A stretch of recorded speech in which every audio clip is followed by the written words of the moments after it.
Hi there, my name is Natasha and welcome to the world of watercolor.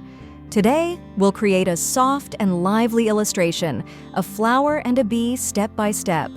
Even if you've never painted before, don't worry, you've got this. Just follow along with the video and your skills will grow with every try. In this lesson, you'll learn how to choose the right watercolor paper, get to know essential art tools, make a light sketch, learn to work with color and smooth transitions, and finally, add expression with line work. In the end, we'll have a charming illustration, a flower and a bee, with delicate watercolor blends and bold lines. It's a great subject for practice, whether you're a beginner or already painting. Before we start painting, let's take a look at the materials. I use watercolor paper of different thicknesses. Thicker paper holds water better, while lighter paper is great for quick sketches. Here are the tools we'll need. Watercolor paper. Watercolor paper is denser than regular paper, usually no less than 185 GSM. It has a slightly rough and porous texture, which helps hold water and creates those beautiful blending effects. It withstands a lot of water without warping. 3 markers with different nib sizes, used for outlining elements in your artwork. Each size has its purpose, from bold contours to fine details. 2 brushes of different sizes. Notice how even a large brush has a pointed tip, perfect for fine lines. The body of the brush can cover larger areas when you need to fill in color. A pencil and an eraser for sketching out your composition beforehand. The eraser helps clean up unwanted lines and make adjustments.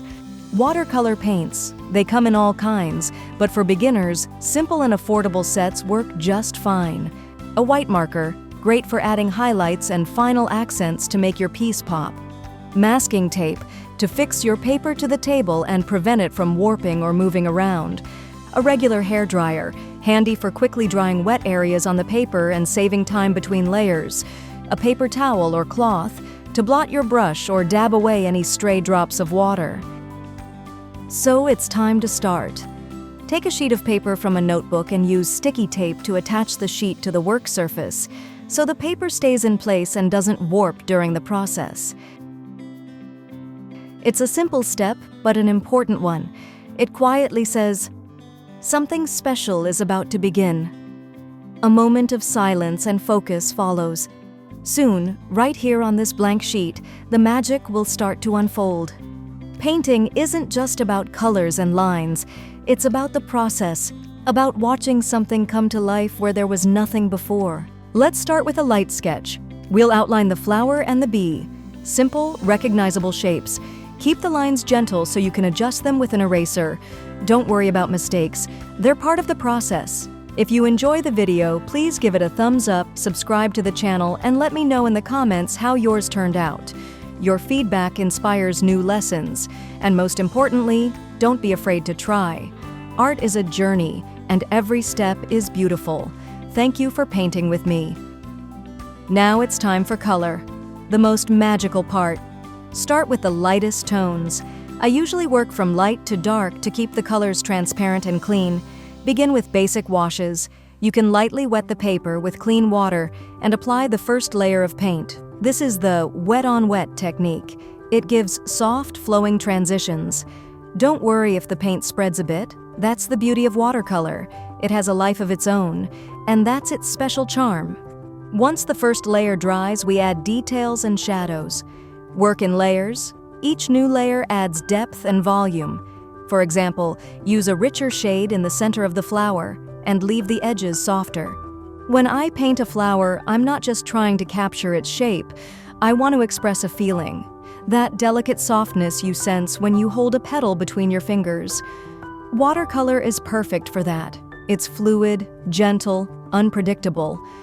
I don't try to control every brush stroke. Sometimes the paint moves on its own, and that's the beauty of it. I remember drawing flowers in my school notebooks as a kid. Back then, it wasn't intentional. I just wanted something beautiful on the page. Now, I realize that painting teaches you to observe. Flowers teach patience. They don't rush, they bloom when they're ready, and watercolor is the same. You have to give it time. For the bee, use warm yellow and golden tones. The wings can be left almost transparent, just a hint of color and shadow. The bee, she's my favorite part of this piece, so tiny but full of personality. I love painting the little stripes on her body, adding a soft shimmer on her back. I like to imagine she just flew in from the flower next door. The wings are the trickiest part, almost transparent. I barely touch the paper with the brush. It reminds me of this one summer day. I was painting outside and a real bee landed right on my sketch. She stayed there for a few seconds, like she was checking how I was doing. If you're thinking, I can't draw, just believe me, you can. Drawing is not about innate talent, it's about practice and joy. Follow along with me, take your time, and you'll be amazed at how your skills improve. The key is not to compare yourself to others, just enjoy the process. If you enjoy the video, please give it a thumbs up, subscribe to the channel, and let me know in the comments how yours turned out. Your feedback inspires new lessons, and most importantly, don't be afraid to try. Art is a journey, and every step is beautiful. Thank you for painting with me. Once the paint is dry, take fine liners of different thicknesses and outline the shapes. This gives the drawing clarity, expression, and a finished look. A few strokes, and suddenly there's depth and character. If something doesn't turn out right the first time, it's okay. You can always fix it or start over. Watercolor teaches patience and acceptance. There's no rush. Just breathe, relax, and watch the paper come to life under your brush. In these moments, when you're coloring the small details, time seems to pause. You're not thinking about the final result. You just breathe, and your hand knows what to do. It's a little like meditation. Even if the day was overwhelming, these quiet minutes with a brush in your hand bring you back to yourself. And I think that's the real magic of painting. Believe me, anyone can draw. You don't have to be a genius, just start. Your lines, colors, mistakes, and discoveries, all of this is creativity. There is an artist inside each of us. Sometimes he or she is just waiting for you to give yourself permission to begin. The painting is almost finished. The flower and the bee have already appeared on the paper. Just a few final touches left, and then it's time to let it dry. I always pause for a moment here. It feels like a bit of magic is happening right before our eyes. I hope you feel that same spark of inspiration and beauty in something so simple. Thank you for being here. Use a white marker to add light accents. For example, highlights on the bee's wings and on the petals. This brings freshness and brightness to the piece.